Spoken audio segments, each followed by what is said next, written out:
Assalamualaikum warahmatullahi wabarakatuh. Kami mahasiswa dan mahasiswi Universitas Muhammadiyah Sorong, Prodi Pendidikan Matematika.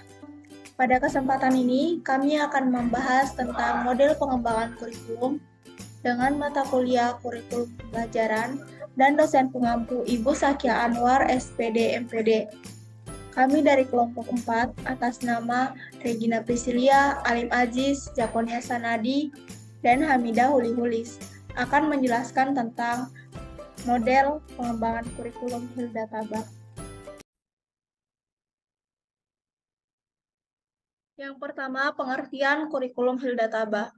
Menurut Hilda Tabak tahun 1962, kurikulum adalah pernyataan tentang tujuan-tujuan pendidikan yang bersifat umum dan khusus, dan materinya dipilih dan diorganisasikan berdasarkan suatu pola tertentu untuk kepentingan belajar dan mengajar.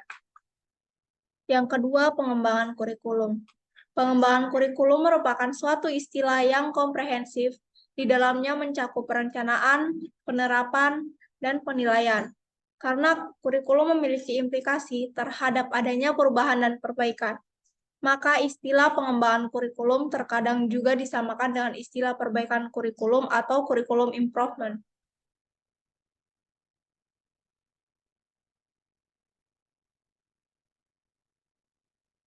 Yang ketiga, model pengembangan kurikulum.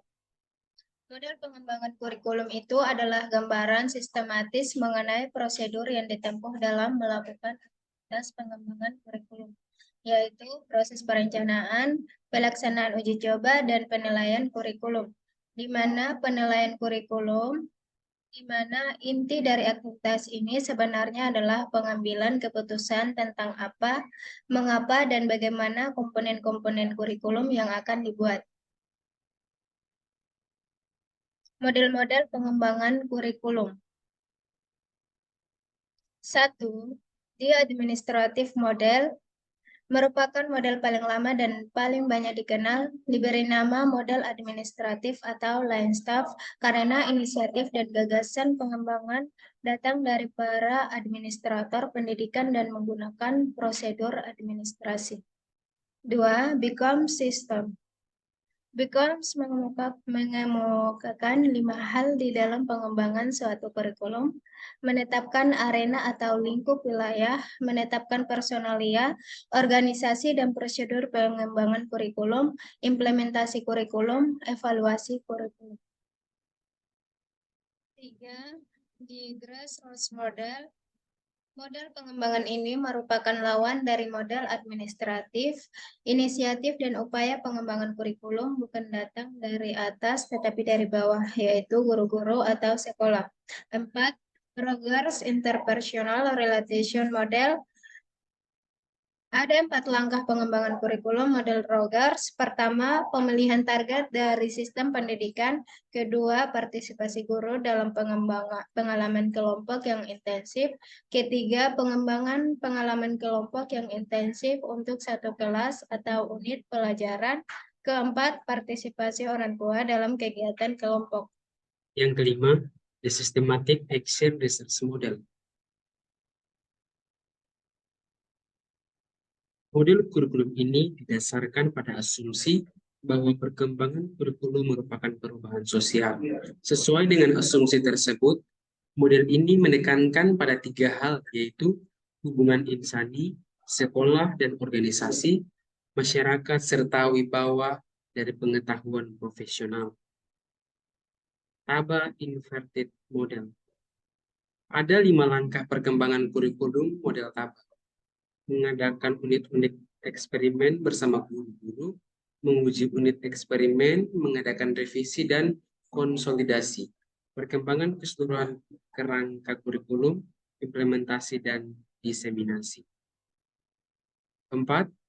Model perkembangan kurikulum Taba. Kurikulum Taba adalah salah satu model perkembangan kurikulum yang digagas oleh Hilda Taba. Model perkembangan kurikulum ini dibuat oleh Taba. Model pengembangan kurikulum ini dibuat dengan memodifikasi model dasar Tyler agar lebih representatif terhadap perkembangan kurikulum di berbagai sekolah. Langkah-langkah dalam proses perkembangan kurikulum menurut Taba adalah yang pertama, diagnosa kebutuhan, yang kedua, formulasi pokok-pokok, yang ketiga, seleksi isi, yang keempat, organisasi isi, yang kelima, seleksi pengalaman belajar, yang keenam, organisasi pengalaman belajar, dan yang terakhir, 7, penentuan tentang apa yang harus dievaluasi dengan cara melakukannya. Taba mengklaim bahwa keputusan-keputusan pada elemen-elemen mendasar harus dibuat valid. Kriteria memungkinkan berasal dari berbagai sumber, yakni dari tradisi, tekanan sosial, dan kebiasaan-kebiasaan.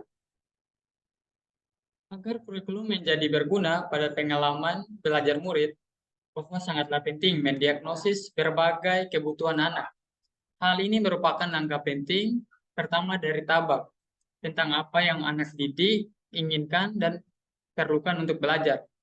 Langkah kedua yakni formulasi yang jelas dan tujuan yang komprehensif untuk membentuk dasar pengembangan elemen-elemen. Langkah 3 dan 4 diintegrasikan dalam realitas meskipun untuk tujuan mempelajari kurikulum, Taba membedakan di antara keduanya. Untuk menggunakan langkah-langkah ini, pendidik perlu menformulasikan dahulu tujuan-tujuan sebagaimana halnya mengetahui secara mendalam terhadap isi kurikulum. Begitu juga dengan langkah 5 dan 6 yang berhubungan dengan tujuan dan isi. Langkah terakhir 7, Taba menganjurkan para pengembang kurikulum untuk mengonsepkan dan merencanakan berbagai strategi evaluasi. Model kurikulum Tiller dan Taba dikategorikan ke dalam rational model atau objectivist model. Terima kasih telah menyaksikan video pembelajaran ini.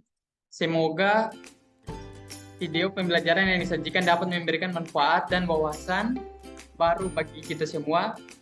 Jangan lupa untuk terus belajar dan berbagi pengetahuan dengan orang lain. Sampai jumpa di kesempatan berikutnya. Tetap semangat dan selamat belajar. Wassalamualaikum warahmatullahi wabarakatuh.